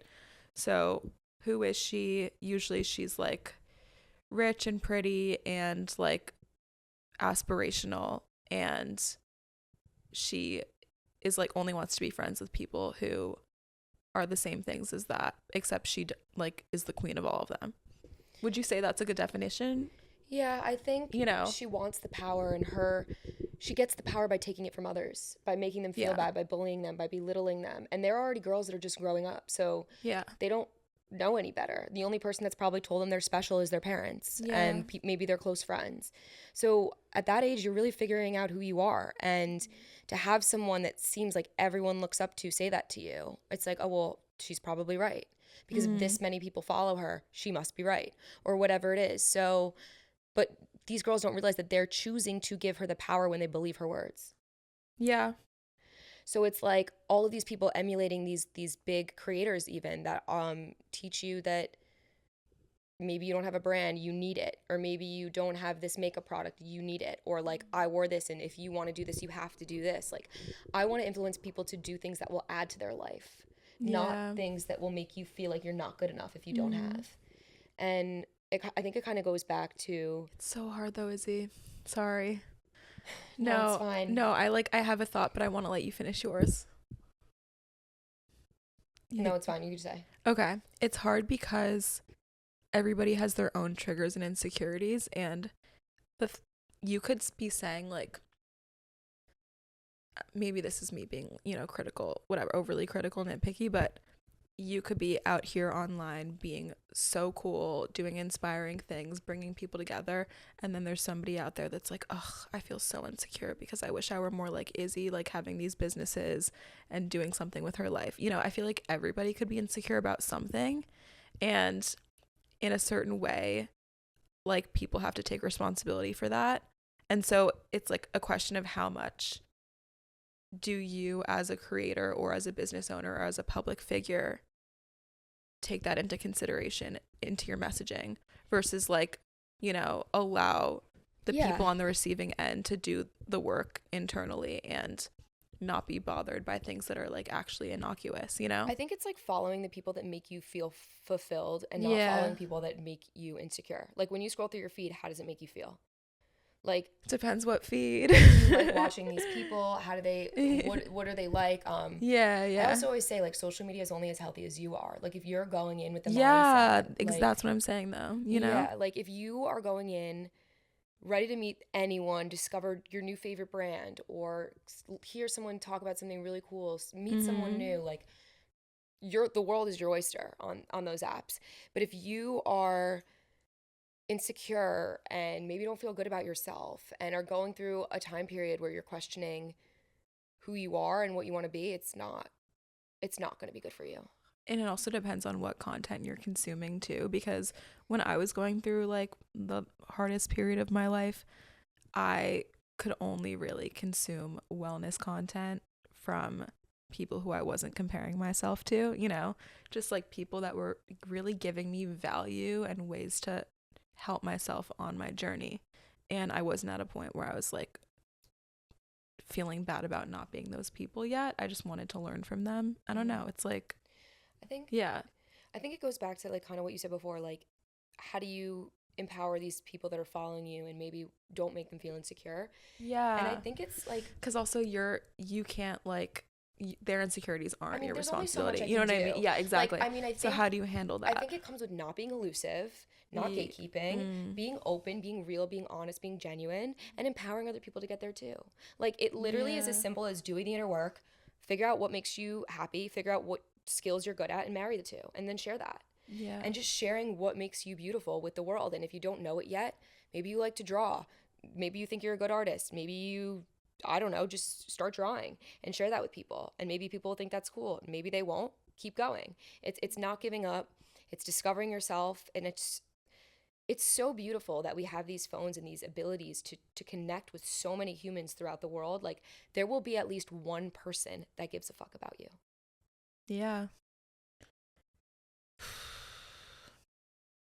We're talking heavy stuff, I feel like. No, I like it. It's all really interesting stuff. It just makes me think. Yeah. You know, I could think about this stuff forever. I think it's like, yeah, I want to empower everyone to find what makes them beautiful. And so much of what Girls is like breaking down that stereotype of like, I'm good enough, I don't need anyone, like blah, blah, blah. Like, yeah, don't need anyone, be confident. But like, everyone you're still needs a people, human. though. Like, there's everyone human needs connections. People. Like, what's the worst thing that can happen? You make a friend or you learn something new about someone else. Like, why would you not be kind to someone? I think because, wow, not me having an answer to that automatically, but it's like, I imagine what goes through certain people's minds is they're afraid of people. Like, they're afraid of people taking advantage of them. They're afraid of people like betraying them, you know? And so, like, it doesn't have to be black or white. I think there's a balance where you can be friendly and like slowly build trust. But I think being friendly is so powerful and being curious is so powerful. And I don't personally like shutting myself off. Like, I've heard a lot of people say, I think it's particularly public figures. I've heard people say like, I don't want any more friends. Like, I'm good. I have all my people. I don't need any more. Like, that's not what I'm focused on right now. And I understand that because there's this idea of like, you're working towards your goals, you're protecting your peace, you're, you know, staying grounded, you're investing in the friendships that you already have and deepening them. You're not opening yourself to outsiders that might be like a risk even in your mind. So like that perspective, I get it, but I also don't relate because to me, people are so interesting and I love meeting people. Like, I Well, love that's why we're talking to here, people. Alexa. That's the whole point. Yeah, Like, I don't know, but I don't why are want to you on like, social media connecting with all these people if you yeah, don't actually want to connect? Because you're a narcissist and you just want to share your outfits and have people love you for what you look yeah, like. that's so interesting. But what if they're thinking, because also there are so many levels of like, Why are you doing this if you don't want to connect with other people? well, because there's a lot of This superficial is the reasons to be vessel. online. There are lots of superficial reasons, arguably more than profound or deep reasons to be online. And like when people used to ask me when I first started creating and like getting a few brand deals here and there, when they'd be like, "Oh, why do you do this?" I would literally say, because it's fun, it's creative, I have freedom, I get money out of it, and I get attention. Like and I meet people, Don't get me like, wrong. I no, love like, attention more than the next girl. no, like literally, and I meet people, like there are all these, and I'm sharing messages that are meaningful. It's like all of it. It's like you share meaningful stuff, you make meaningful connections, you're having fun, and maybe there is a little bit of like narcissism in there, but I think to do it for only one of those reasons, like if the kind of like validation aspect and the attention aspect gets the better of you, and then you're just like catering to people because you need this like sort of superficial external validation. yeah, that kind of thing, then all the value of what you're doing kind of just like, it's hard for you to maintain it. It's hard to feel fulfilled. And so I guess I'm just trying to say none of that stuff is like inherently bad, and I think it comes with the territory, but there are definitely people out there who mostly or mainly primarily focus on those superficial aspects and not on the other potentially beautiful things about social media. And I wonder how they feel on a daily basis, like if that, I can't even if it works for them, if it doesn't, it probably does, because they keep doing it, fulfilling. It's probably, but that like they're we don't insatiable. know. There's never enough brands. There's always a new this. There's always a whatever. And then you start to act that way. Then you start to act entitled. And then you act like you're better than everyone else, and that you don't. I don't know, that these people aren't humans because you can get whatever you want with a snap of a finger because you show your tits, or like because you look good in like skinny jeans. I don't know, but it's like, I don't know. What is that fulfilling? I think at the end of the day they get so But boring. maybe it's just a job too, because also there are people, like if you're an accountant, which like we know people who are, and I'm not, but and I'm sure there are people who love being an accountant, right? But I feel like that's the first, or one of the first jobs that comes to mind, of like something that is really practical. You make money off of it. It's a valuable skill to have. And whether you enjoy being an accountant or not, it's your job. And some people will just treat it purely as a job that they do that's not necessarily fulfilling. And then they'll find fulfillment elsewhere in their life. And I wonder if like selling lipstick on Instagram, and making videos about like your outfit, like that stuff's fun and creative and maybe not that deep, but also it can be like just a job, and maybe the place where those people are receiving fulfillment is elsewhere too. Like I wonder about that as well. You know what I mean? It's different for everyone, but I think it goes back to you saying in the beginning, like, what makes a successful brand? Yeah, and how many people out there can sell lipstick and look pretty? Millions. But it's like, why would they buy? Oh, stop that! I've literally tried. I don't know. Well, I don't know. I think because it doesn't feel genuine, doesn't feel real. Maybe you don't really even like. I probably don't give a fuck about lipstick that much, is the thing. That's not your priority. Yeah, if I like imagine every video from now on is me. Coffee if you want to. Really? Yeah, I'm drinking it. I literally bought you a coffee. I literally don't drink coffee, but I would have been like, no, Alexa, I don't want this. That's true. If I were passionate about lipstick, like Kylie Jenner, I guess, if you were like her and she's like putting on a different one every day and like showing the combinations and injecting her lips to like emphasize them, and that becomes like your brand and your thing, and you're genuinely so excited by it, I think that passion is palpable and it comes through. You can see what you get. It is interesting because you can see what sets your soul on fire. And people do. The thing is too, sorry, I feel like I keep talking in circles and like getting distracted, but people are passionate about all kinds of stuff, and anybody could deem those things unimportant. Like you could say coffee's unimportant. You could say like jeans are unimportant, but like there's somebody out there who's like obsessed with jeans or obsessed with coffee like I am, or obsessed with Pilates. And like, I don't want to say that what they're doing, like minimize what they're doing, because it means something to them and they find it fun. But I think at the same time, it's also your intention. So it's like, if your intention is to just have fun online, and if you're able to make money off of that, then that's cool, then great. But if your intention is to like prove to yourself that you're worthy through likes and follows and You'll never be brand worthy. deals, and also maybe prove that you're like better than other people too, You'll never be good enough. by like encouraging people to consume products, you know, in a way that they might not need to. I don't know. It's like there are some like nuances in there too where yeah, it's just You'll never be fulfilled if you do that. I think each yeah. person is so unique. And that's why I say I hate niches, because I put on makeup, I wear clothes, I eat food, I whatever. Like, why are you trying to put me in a box? And I think once you sell who you are and your Yeah, lifestyle, that's you true. can sell anything because it comes with you. But like, we keep trying to see these girls that like, oh, she's so pretty, I'm gonna buy her lipstick. Like, I'd hope people were smart enough to be like, yeah, maybe that lipstick looks good on her, but what looks good on me? I literally like I remember going on Revolve one time and I was like, all these shirts look so good, but like low key, is it just like the tits on these girls? Like like I don't know if it's gonna look like that on me, you know? And that's like That's a great that's like realization. why models exist, that's why influencers exist, that's why, you know, advertisements exist, is to like make everything as appealing as possible because it's working for that person. And I think we do have to look at things with a critical eye as a consumer. Every single person consumes, so like everybody has to look at things with a critical eye and consider whether it's something that could really benefit you or it's just benefiting the person that you see in the video Yeah. or the photo. No, yeah, I want to I empower don't each know. person to make that decision on their own. And I Yeah. think that comes with like knowing yourself, knowing what you need, what you don't, what you feel good about, what you don't. And like, I mean, to be honest, I don't like watching. Sometimes they're aesthetic, but I'm not like gonna buy them because like to me it's like I get my own makeup, I know what looks good on me, like I know what I like. But I Yeah. want to empower everyone to make those decisions for themselves.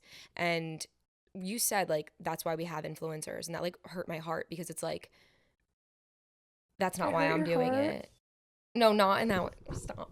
Like that's not why I'm doing it. Wait, Like I'm when doing did it I say that? you said like that's why we have influencers. And To show you like what to buy?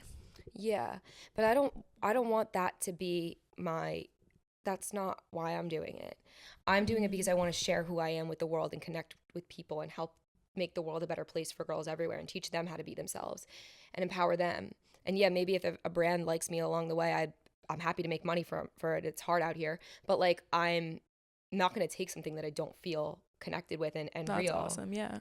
But what about Um when you get questions from people like, what jacket should I buy? Like, there are people who genuinely don't want to take the time to figure out their own taste, or they don't have the time, or they don't know the well, market, that's when I think and if they you see need an influencer that looks like recommendations. you or whatever, grab Yeah. that, whatever. But if you're Like, like I think that can be helpful, you know? totally. If you're like, oh, what's the best protein powder? Like, Yeah, like people have asked me where that do I so go many on a date times. with my boyfriend? Like that's so Like fun. Rex, you know, people always need Rex, and I think it's kind of cool how we have people that can just give Rex now. You're like a walking recommendation giver. Hmm. But I think that your word has to mean something, and if your audience doesn't know you or connect with you or doesn't trust you, then those recommendations might as well be a Google search, No, I totally agree. you know, or like a celebrity endorsement, which is impersonal. I totally agree. And I want to empower each girls to make the decisions on their own. And it's like, I read that book by Melinda Gates, and so much of it is like Which one? giving, oh my God, I always forget what it's called. It's blue. But now I'm like, Oh, I'm always interested in new reads, so. wait, I'm obsessed. It's changing my life. But it's teaching you that, like, in order to solve poverty in the world, in order to make the world over a better place, like children to die Mm-hmm. not young or whatever, it's giving Children to die not young. sorry, I can't think right now. I'm so brain dead. Is to give Children to die not young is crazy. yeah, I All don't right, know. anyway, you Like were saying. to help these Yeah. underdeveloped countries is to give the power to the women because these women don't have the means to have more kids. They only have enough Mm-hmm. money to feed and to take care of two. But because women don't have the decision whether or not they can have more kids, they just have them, then people learn to steal. They learn to try to struggle to survive. And there's more people than there are resources. So, like, when you give the power to each person, each woman, like, they have the ability to make the choices and speak for themselves. Not only do the right things come their way, like, they fulfill their passions, they live a meaningful life. Like, the world is just a better place. Yeah. And it starts with that, and that's so deep and so crazy, and you have to read that book and I will find it for you. Find it for me. I'm actually really curious now. But like I want to empower each person to make that decision instead of feeling like we need to copy paste do a certain thing or be a certain way in order to fit in, because the essence of humanity, Like, the whole reason we're here is to discover ourselves and to live our lives the fullest. Like, why else are we here? Discover ourselves and live life to the fullest. Like, why else are we here? And if you're living life to the fullest, you're making the world a better place. Do you think most people would agree with that? I hope so. Right? Like, okay, another thing, another sidetrack. I always end up getting just getting really philosophical for some reason, but it's like, I feel like I was raised with this idea. My mom in particular is very much like this, that your purpose is to help people. Like, everyone's purpose is to change the world, help the world, make an impact on other people, be of service, which is so cool. But then I had this like revolution in my mind where I was like, wait, but like, what about me and myself? Like, I wasn't thinking about myself enough, which is a lot of like the borderline extreme like self-care advice that's given now, is like, focus on you, put you first. And there can be too much of that as well. But it's like, how do you balance like your own needs and your own passions and what you want to put out with like the world? Because as we talked about, if you're catering to your audience, if your audience wants to see my ab workouts, you know what I mean? Like, if that's like what my audience wants, isn't it helping the world more if I'm giving them what they want versus like, sometimes they don't need, you know what they I don't mean? know what they need. Like that's another thing. Like, how do I know? Well, think about it. Are It's you hard to helping them know or if you're hurting helping. them? Like, think, like, I don't know, what kind of responses are you getting on social media? Like, how are people Saves. reacting? A lot of saves, a lot. Honestly, it's like a ton of saves. And usually when someone saves something, it's like, And where okay, visit it. so like I added value. And so then it makes me feel like I did something, right? But I can, Yeah. if I do the same like 5-minute routine every day, after a while, for me, it becomes like not so inspiring to talk about. It's just like a part of my life that works for me. And, it's cool that if I put it out, it inspires other people. But maybe there are other areas of life that I would like to highlight or further explore online too. Why can't and be you? creative with. I can, but then there's this fear of like, but then what if that doesn't add value? Like, what if I post a restaurant review? Like, the other day, It goes back to why are you posting? Yeah, but it's like I posted. I mean, I don't know if this is relatable to people because we've been talking so much about the influencer world specifically, but I'm sure this applies to other areas of life where you think about something that you want to do. So for me, like right now, I'm pursuing podcasting. We're talking on a podcast. And the main reason why I'm doing it is because I love talking to people and I love learning from people. And I think it'll be fun. I don't know whether it's going to actually help people or not. Like, if I made the mission of it to help people and to add value and to change the world, Okay, then but I you would be can't put so that on focused yourself. on. But do you see what I No, mean? but Like, do how do think you that balance Steve Jobs those knew two? what he was doing when he made that? Absolutely not. He just No. had a passion and followed it. Do you think that like any Yeah. of these founders knew what they were actually doing? Absolutely not. They just did it. And then they hoped that people would receive it the way they wanted it to be intended. That's all you can do. That's true. But then when you talk about the meaning of life is to both discover yourself and make an impact on the world, and live life to the fullest. Those were the 3 things you said, right? The impact thing, are you viewing like the self-discovery and pursuing of your passion as the impact? Like, do you think that that's enough to make an impact? Or do you think that there are some people that are like, my passion, like if someone says their passion is lipstick, again, going back to that example, I don't know why I keep going back to it, but it's like something that you could view as superficial, like, oh, that's the last thing the world needs is more beauty, like cosmetics, whatever. But if that's their passion, then it's like, I don't can think you it's really the shit actual on lipstick. it? You know what I mean? Like, but it's not the actual like, lipstick, how do you Lex. judge that? I think it's what it represents to them. That's interesting. Like, I hear what so do you many think? people like start businesses for a certain reason, and I'm like, you're starting a clothing brand because you want the world to be more environmentally friendly, and I'm like, what does those have anything to do with one another? Like, it's like, I think it's like just it's just I guess a bridge to get you from one point to the other. To be honest, I don't know. I don't know why those founders are picking what they're doing. I want to actually go straight in for the kill with like talking to girls, getting girls together, talking. Like, that's what I think how I can actually make it better. These people that are like, I want to start a makeup brand and make you feel bold or whatever. And like, great, maybe you do. And maybe that does work. Yeah. But like, there's real meaning behind it.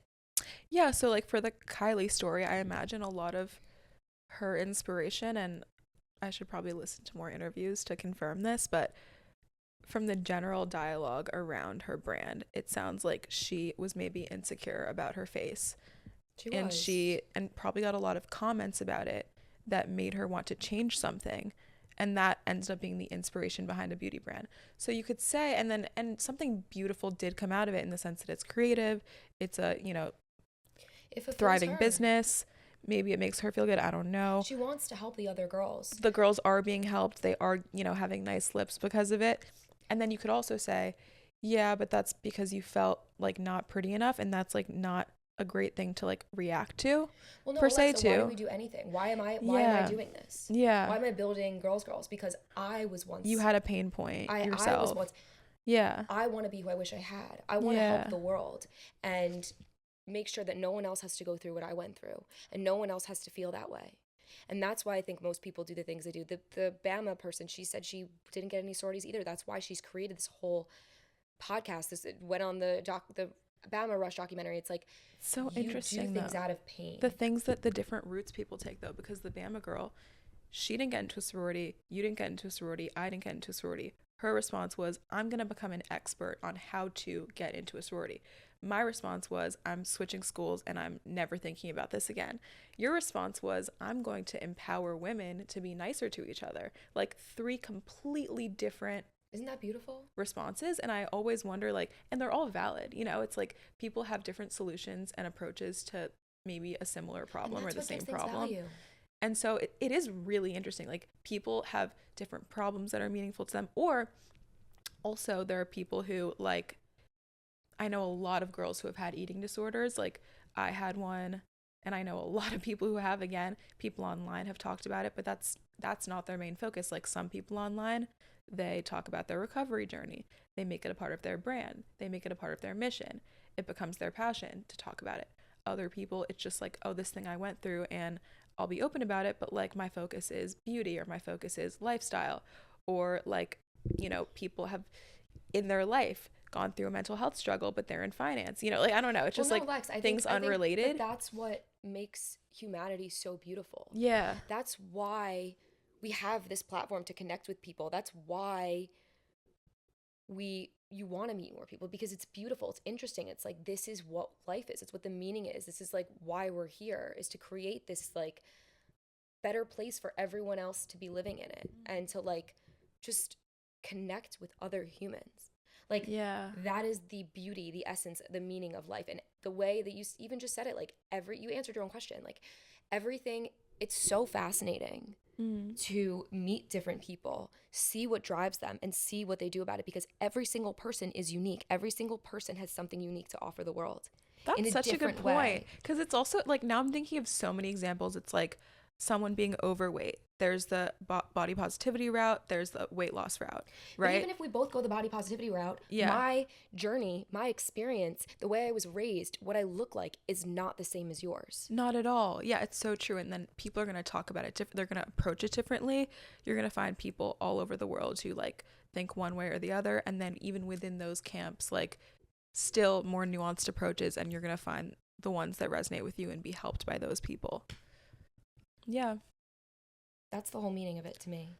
So cool. So what do you feel like, because I guess this brings us back around to what you're doing. So there are a lot of girls, again, who have felt rejected in their life, who have had social struggles or trauma with other women, and they've approached it various ways.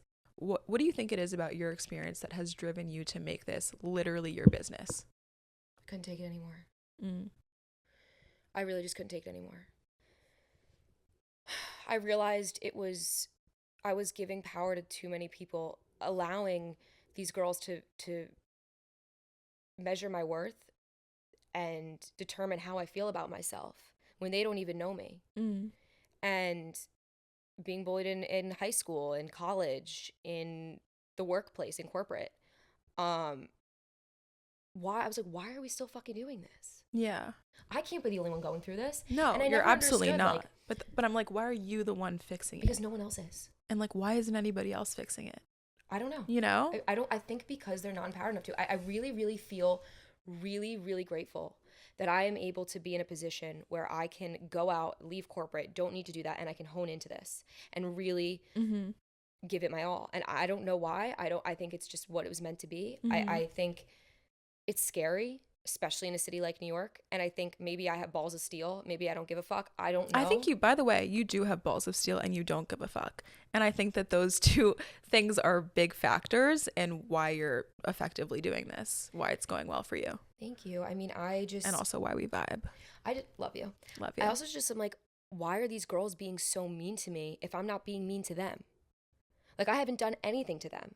So why it even drove me crazy. Like, I couldn't even sleep at night because I was like, if this person's mad at me, I can't sleep. And it's like, why am I like that? Why is this person mad? I literally felt like I couldn't move on unless I addressed it, because I pour so much heart and love into every single person in my life. Right. That it was like, why is someone just like stepping on me now and doesn't give a fuck? Like, how can I can't even fathom. So to me, I was just like, I want to better understand why girls make the decisions they do, why this is still happening, and what I can do to change it, and what I can do to make every girl feel beautiful enough to make her own decisions and to live their lives to the fullest. Like, goes back to that whole thing. And like, you asked me what being a girl's girl means to me. Yeah. And I think there is no one perfect girl's girl, believe it or not. Like, I think we've all are still working on meeting someone new that's different from us and choosing to be open and choosing to be vulnerable. No matter how many times we get fucked over, is to get back up and get back on the horse and meet someone new. It's like, the more I do this and talk about it, the more I realize how much friendships are like dating. I went through a friendship breakup earlier last year, at the end of last year. And it really taught me to like heal. And I had to cry it out. I had to be like, this person is now no longer in my life. That serves a purpose, that made me feel loved and appreciated. And then realized how shitty of a friend they were in the first place. But ever since then, the most amazing people have been entering my life. And I think it's because, like, I mean, clearly I'm so passionate about this and could talk about it forever, but I literally felt like I had no choice. Like, you just have to keep going. I think we can all choose to be girls. It's a choice. You could choose to walk into an event and smile at someone, or you could choose to pretend you have RBF, or you can choose to. What if you just have RBF? You don't actually have and RBF. You don't realize it. I think it's just like approaching it, like, even just like your energy. Like, you can maybe have a bitch face, but if your energy is open and you compliment someone or you smile at someone when they smile at you, like, it's just being a nice person. Oh my God. This is like, I love this topic. Well, first of all, another thought I'm having is that people aren't trying to solve this because they probably don't think it's possible to. I think most people's response is like, oh, like, I'll just find the right people. I'll just work on myself. Like, or they don't even think about it at all and they just give up. And you're like, no. Like, I'm serious about bringing women together. I'm serious about empowering women. I'm serious about converting mean girls to nice girls. Like, you have this awesome, I don't want to call it idealism, but I think it's like an amazing optimism that is actually going to ultimately affect change that other people are too scared to even try to make happen because they don't think that it can even, it's even possible. I mean, I'm a big dreamer. I always have been. Yeah. And delusional, but I love it. I love the delusional energy. Also, I've met plenty of girls, like, I just had Annie on, my friend Annie Nelson. Yes. Yeah, I just had her on last week and we were talking. She was like, do I come off not friendly when I see people? And I was like, you're just like a stunning girl who's sometimes quiet, and sometimes that can look bitchy, even if you're like, you're the nice, and she's the nicest person I've ever met. But like, I think it takes, and sometimes it's like we have to have these conversations just to even like expose the nice girls who are actually secretly afraid maybe, or like shy, and help them realize that it's like, okay, yeah, because why are they? Yeah, they're afraid someone may not like them, or I remember I was shy growing up, believe it or not, and I was like, I don't know, or maybe they're gonna make fun of me, or maybe they won't like me, or maybe I won't be good enough, and it's like, no, just fucking be you.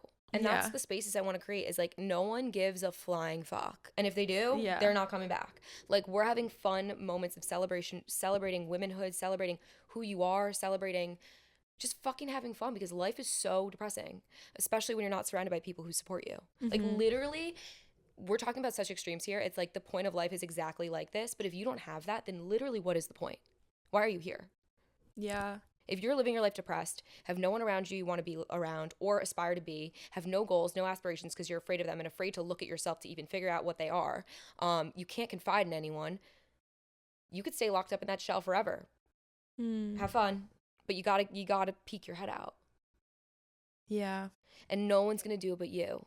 Like, we're also in our 20s. Like, now's the time to take risks. Now's the time to fucking just say fuck it. Don't get me wrong, I'm dipping into my bat mitzvah money to make this shit happen, and like, I'm terrified that in 20 years then I will be like, wait, what the fuck did I do? If I, like, maybe I can't have a house. But now is the time, Izzy. Like, if there's any time to risk your bat mitzvah money, I should say invest, it's now, you know? But I'm like, yeah, if this doesn't work out, if I can't make a difference in people's lives, then I'll be a waitress for the rest of my life. I don't give a fuck. Like, well, this is you so... you have another business and you have other skills. But this is so my soul and my heart Yeah. and who I am, that if this doesn't work out, I will question the entire meaning of life. I will question everything you have to. that I am, because this is all of me, and I am so passionate about it that, like, I'll succumb. I'll go back to corporate. I'll be a waitress. I don't give a fuck. Like, it feels like your calling is what you're saying.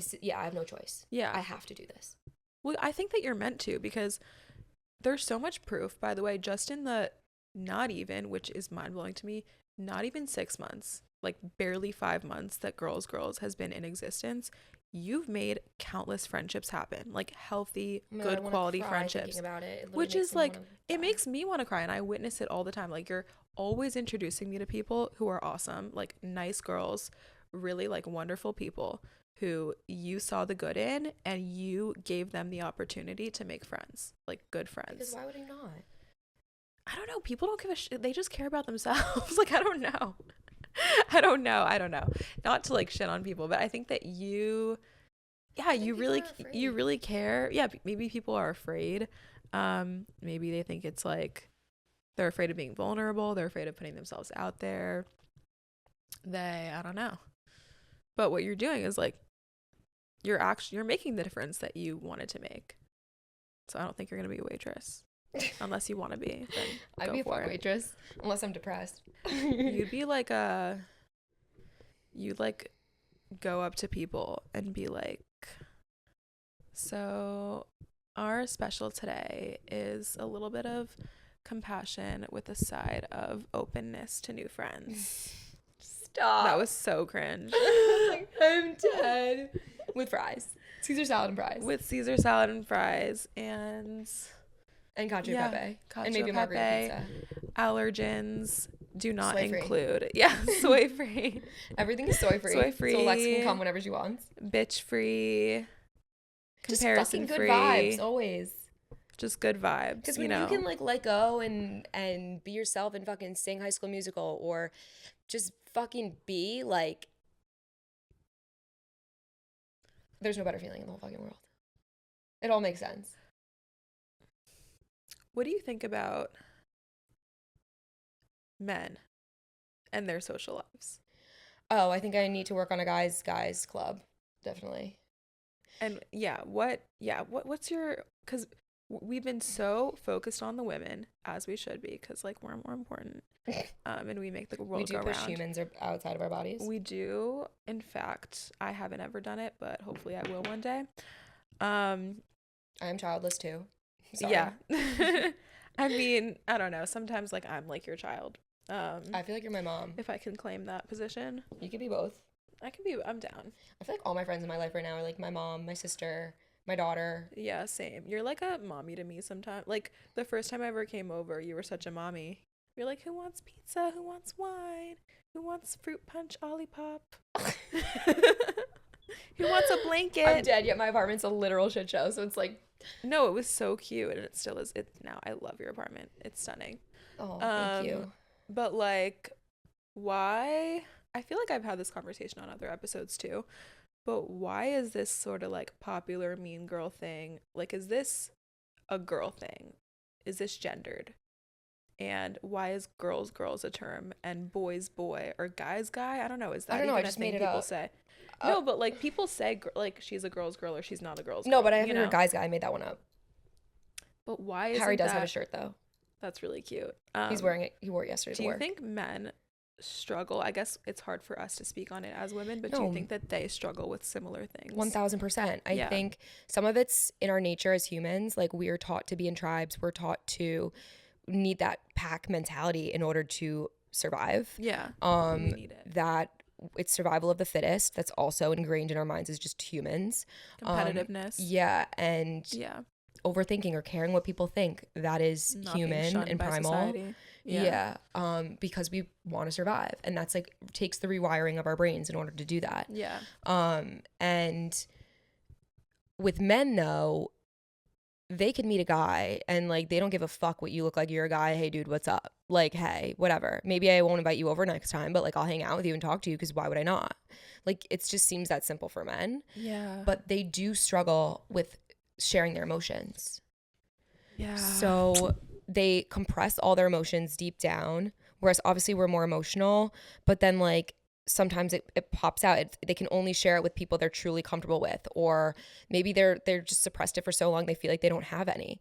So it's teaching guys that like you can be emotional, you can actually like it's human to have these feelings, and you're in a safe space where you can share them with other guys who get it and aren't going to judge you for it and still think you're masculine and still think you're fucking cool and still don't think you're a pussy. Yeah, I feel that's such a tough one, right? And I think men handle that so different, like their masculinity too, what it means to them, how they interact with their feelings. Different people handle that in such varying ways. I don't know.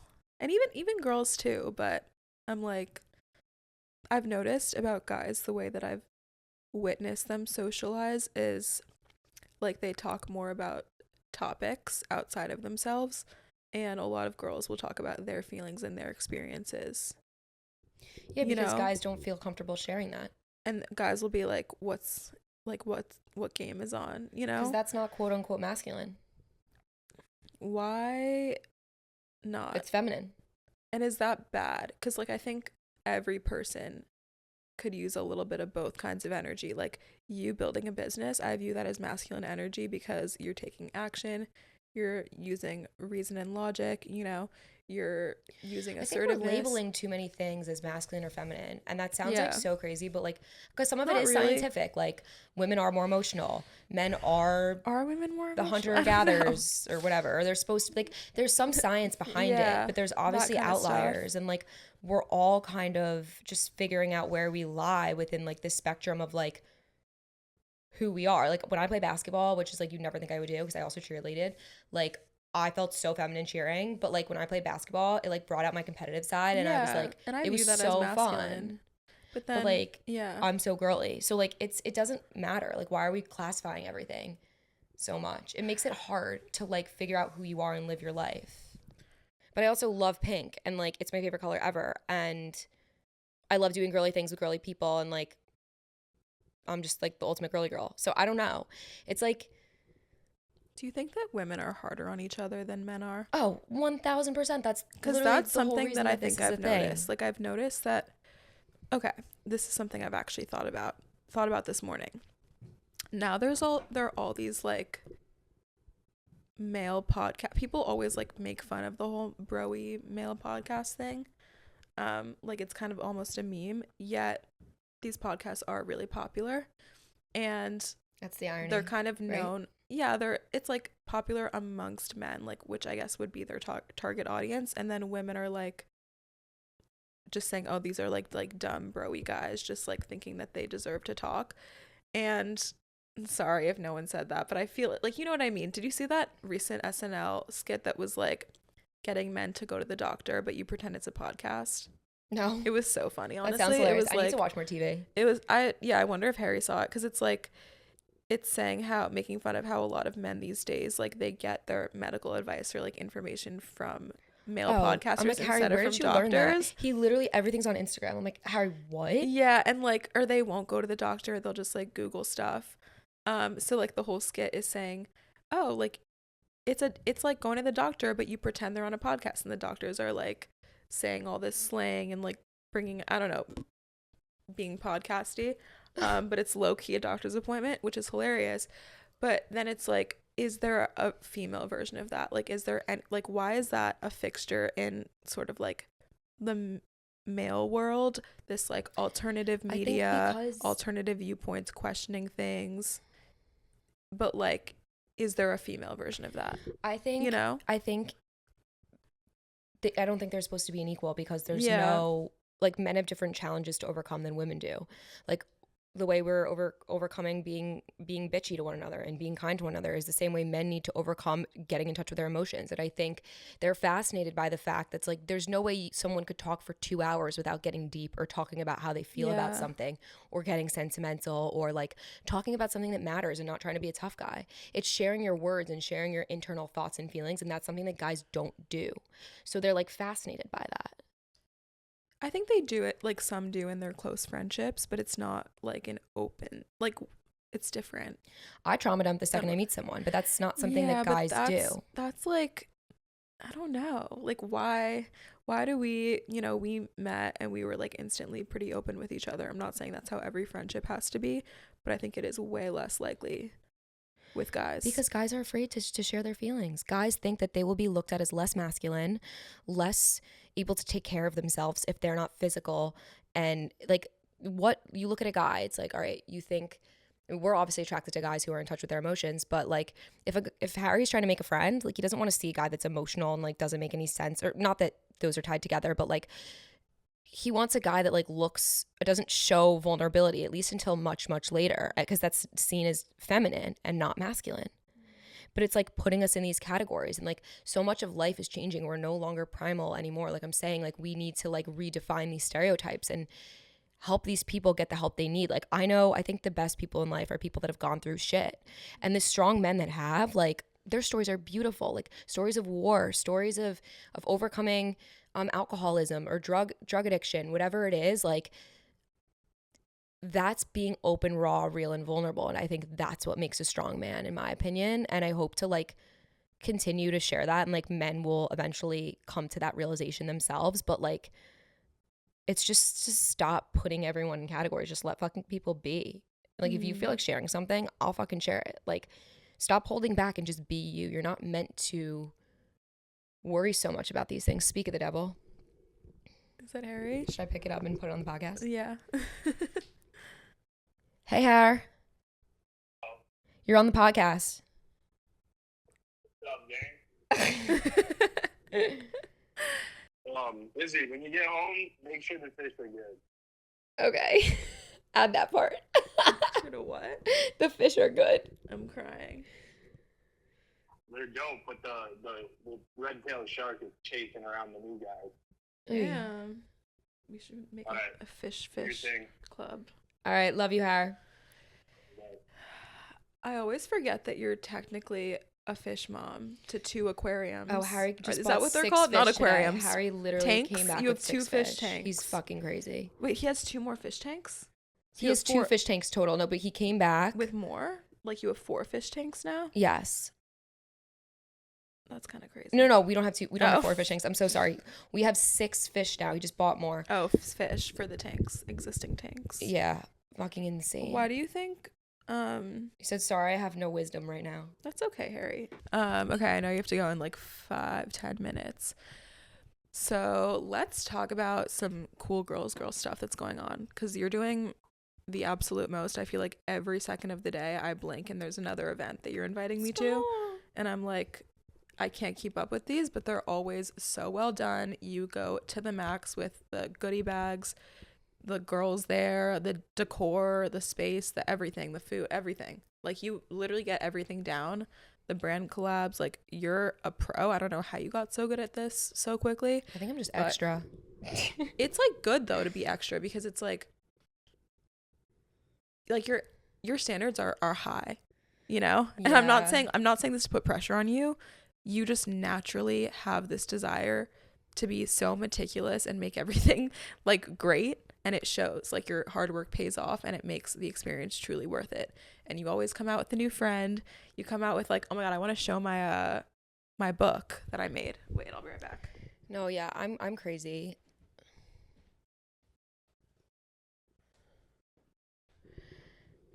Ooh, you good? Yeah. Like the last event with the vision boarding was so cute. It was like, That was my dream event. Like I yeah, was planning that in my head for this. months. Okay. Also, the fact that I made this look like a toddler made it and it was like smeared in glue and I left it there because it was so ugly and you took the time to bring it back to me when it dried. That was so cute of you Of and course. I love it. But anyway, so tell us like what's going on the next few weeks, maybe months with the Girls Club. No Jesus, pressure. this is a big one. I know. So I'm crazy and I love highlighting brands that like we align with, that align with our missions and our values and really, really want to use their reach to help us spread our message further and wider. Each month we have a new theme. It kind of just, this is just natural to me. I don't know how it just keeps coming and happening, but January is renewal and revival. February is the love we deserve. So whether that's self-love or love for others. I did want to do the original vision boarding event, dreamscaping event with Laura Mercier because it was like, I'm not going to say, but maybe we'll do it in December. I have to talk to her. But December. Well, yeah, because I wanted to do it in December originally last year, but because we couldn't find it in my dream space, I was being so high maintenance.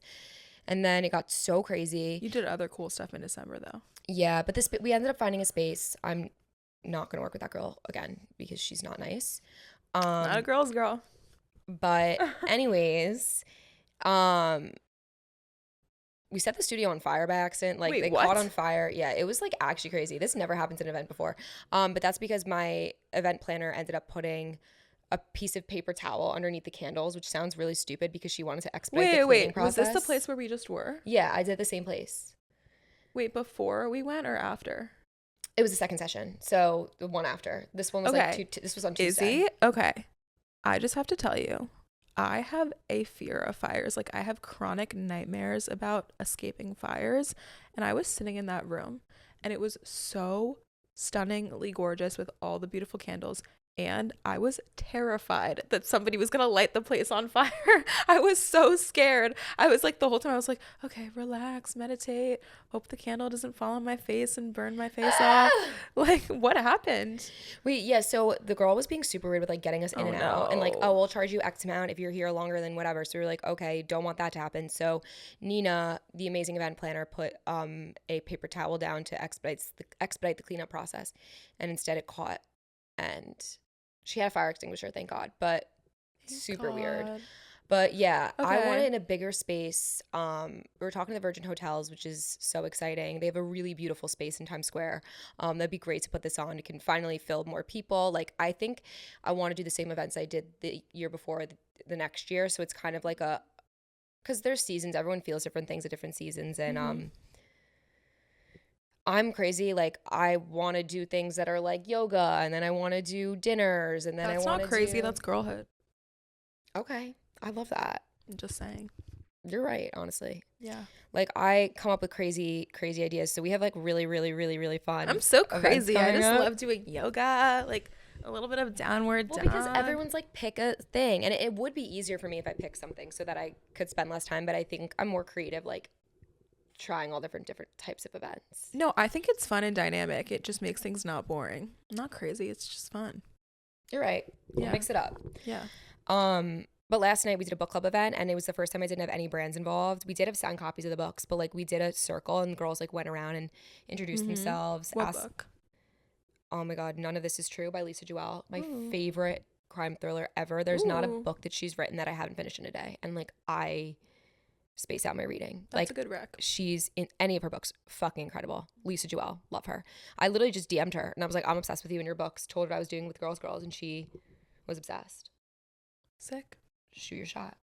But anyways, so that was really beautiful how the girls like just went around the circle and talked, and it was really, really rewarding and nice to meet girls. And all of them were so happy, and I was like, wow, I really don't need all this fluff. It's like the idea in itself that's just so beautiful. So I think that was a great learning point for me to know that I don't need to make it so extravagant every time, and that sometimes it's just happy. It's easy to be, and I'm learning it's quality over quantity.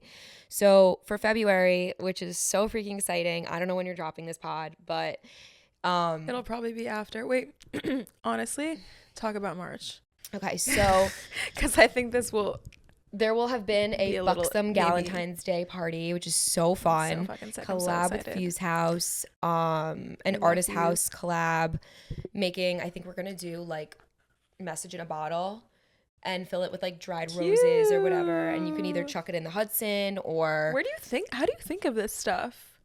I don't know. It's so just cute and comes in my head. creative. And then I'm like, well, what if we did that? And then it just kind of develops more. Okay, so March, April. March is International Women's Day. The theme is manifestation and luck. Sick. So there will be like a zodiac manifestation class with Rachel or Mare to do Mm-hmm. kind of like listen to your zodiac. Here's your sign. Here's your rising. Here's your moon or whatever. And I have to still pitch to Sequin Jewelry. So I hope at this point it works out because they have a zodiac collection that would be really cool to feature both. Wow. I feel like we talk about mental wellness, physical wellness, but we never talk about spiritual wellness. And I feel like so much of that comes with trusting the universe. And in order to make everything that I've made happen, I really needed to be in touch with manifestation and my gut and powers and the energies all around me. So I really want to teach girls to do that, to be their best selves. Yeah. Then there's also a International Women's Day panel, which is huge. We have really crazy speakers coming on. Like I actually can't even believe what's going on. So excited. It's going to be insane, featuring all female-owned brands. What else are we doing in March? There is a Nordstrom Free People collab we're working on You have doing. so much going on already. It's in advance. Alexa. I stare at the ceiling and I'm like, what? I the feel like fuck you am I never doing? sleep. Like I don't. you're- No, I need my sleep. I need I at least know. 9 hours. Or I go crazy. But You're getting like so much. Like, what's a quick day in the life of Izzi? oh god, no 2 days are the same ever. But Yeah. wake up at 10. Take my Adderall and my Lexapro. Sit at my computer. I usually make a to-do list the night before because I can't fall asleep unless I tell myself what to do first thing in the morning, like priority-wise. I suck feel at that, picking honestly. priorities. Ugh. Yeah, Bro, I feel that. It's actually crazy. So I'll wake up, do the priorities. I'll either post for myself, post for all my clients. I like to manually do it because I think sometimes Instagram doesn't show the caption or just it's been super weird lately. Mhm. And then I will do whatever's onto my to-do list. I will check my emails or I'll do some outreach. From designing tote bags to checking over flyers, and we do have merch coming up soon, hopefully The dropping merch by is- the end of the year. The merch is so cute. I'm really excited. Like, as if I need more like sweatpants to wear or sweatshirts, but like I actually honestly like could never use enough. Because I want it to be more than merch. I want it to be an armor. I want girls to feel when they're wearing it like it's Protected. They can, whatever it says on it, they can embody and feel like the best version of themselves. Yeah. And it's going to have really empowering messages on it. The first one will probably just be more basic, but I really want to like, kind of like a Mayfair group, Paris Hilton vibe, but just getting girls to feel confident and spread that message by wearing clothes. Because like, obviously it requires the algorithm giving girls to you. So if you could just see it, someone wearing a message and see them passing and you're like, wow. Like that's a nice reminder. Or like, yeah, maybe I should do the inner work. Or like, why do I feel something from her sweatshirt? So not only just wearing clothes to just look cute, but like to actually make a difference in the world. Yeah. We love that. I'm crazy. And then April. Stop calling yourself crazy. Sorry, April is Bloom Together. So I think we're doing a class at Olfactory to make your own custom scent. I We're love doing a really cute sleepover party. That's gonna be adorable. Yeah, and like a penthouse with pajamas and well, I don't know if it's gonna be sleep under yet, but You should do it at I have a place. I'll Okay, tell you I'm ready. after, but there's a really good place that we'll get to it. Okay. Anyway. Oh my god. anyways, this won't be my last time because I love you. No, because the thing is, it's like I honestly didn't even know how to prep for this or if I should prep because at this point we're such close friends that I'm like, I'm not going to interview my friend. Like, we're just chilling. No, you know, we're just like chilling and like I want you to talk about stuff that you care about. And honestly, I don't really feel like I think I naturally, I don't know.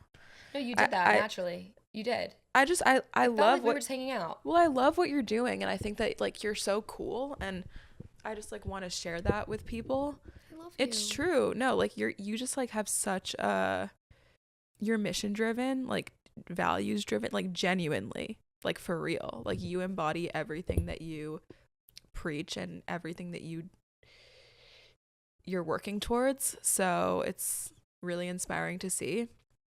You have an amazing work ethic. You make shit happen. Making shit happen is like the name of the game this year. You know, we're all gonna like get our shit done. Get it done. Just do it. You get it Stop done. thinking. You Just inspire me to get it done, and you're the best friend like I could ever ask for, and I love you. Stop, Alexa. Seriously.